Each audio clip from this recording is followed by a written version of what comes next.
Үлгү болуу маанилүү. Тагдырдын адамзат үчүн да ар кандай саламы бар.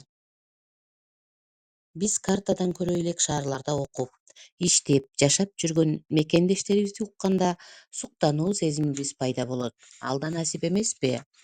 Кыргыз өлкөбүздүн жаштары чет өлкөдөн билим алууга ынтызарланып, ал ынтызарлыгын айрымдары чымыркануу менен ишке ашырып жаткандыгын сыймыктануу жана кубануу менен кеп кылабыз. Кокту колоттон чыкпаган боюнча калбастан, дүйнө таанымын өзгөртүп, өстүрүп, алдыга суурулуп чыгуу көп адамдын ишке ашпаган арзуусу бойдон калып жатканы кейиштүү. Эгерде айланабызга 6 адамды чакырып, алардын баарына бирдей суроо берсек, 6 түрдүү жооп алабыз.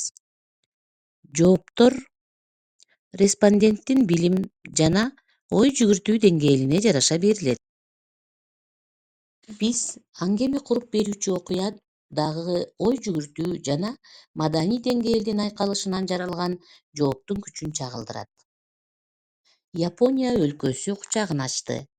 Атың барда жер тааны, атаң барда эл тааны деген кеп төгүн эмес. Эл жер үчүн окуп, билим тажрыйба топтоп, анан эмгекти ак тилден арнап жашаганга эмне жетсин? Ошол жолдо адашпасак экен деп ниет кылам. Түрдүү мамлекеттерден билим алганы келген студенттер менен чогуу окуп калдым. Тайпалаштар менен тез эле тил табышып, ынак достордон болуп калдык.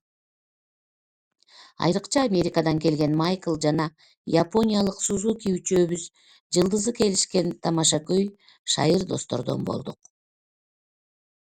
Бир жолу үчөөбүз жөө жалаңдап шашып баратканбыз. 4 көчөнүн кесилишине келип жеткенибизде жол жарыгы жөө жүргүнчүлөр үчүн кызыл жанды. Бирок америкалык Майкл досубуз жолдун эки жагын карады да, жол бош болгондо үчүн токтоп турбай кадамын улады. Ал эми япониялык Сузуки болсо жолдун четине токтоду, эки жагын каранып, жол жарыгы жөө жүргүнчүлөргө жашыл жануусун күтүп турду. Майкл досубуз башын чайкап, өтө бербейсиңерби эми? Көрүп турасыңар го, жолдо машина деле жок, убакыттан уталы дегенсип бизге карап, колун жаңсап, ишарат кылып жатты. Мен артта келе жатканым үчүн антип-минтип Майкл менен Сузукинин ойлорун түшүнгөнгө чейин жол жарыгы жөө жүргүнчүлөргө жашыл жанды. Сузуки экөөбүз жолдун аркы өйүзүндө Майклдын жанына өтүп жеткенибизде ал бизге кайрылды. Ооба, эрежеге баш ийүү керек. Бирок жолдо бир да кыймыл жок болуп жатпайбы? Кээде логиканы деле колдонуу туура болот. 1 мүнөт деле билгенге чоң убакыт да. Бул суроолуу кайрылууну Сузуки жылмайып кабыл алды. Майклды күттүрүп койгондугубузду белгилеп кечирим да сурады. Анан жол эрежесине логикага салбастан ага баш ийгенинин башка бир жөнү бар экендигин түшүндүргөнгө аракет кылды.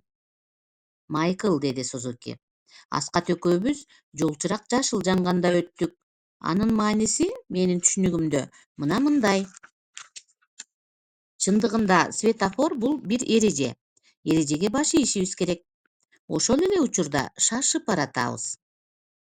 Жолдо машина деле жок. Логика боюнча өтө берсек болот.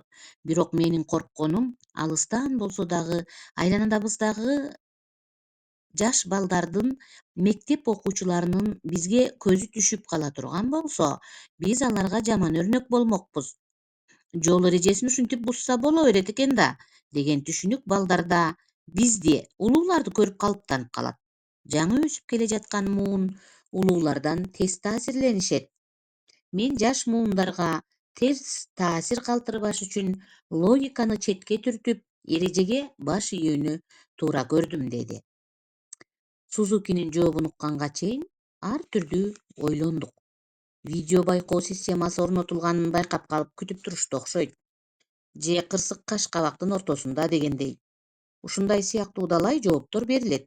Бирок моралдык жактан да, аруу, гумандуулук мейкиндигинде да орду бар жооп Сузукинин жообу болду белем.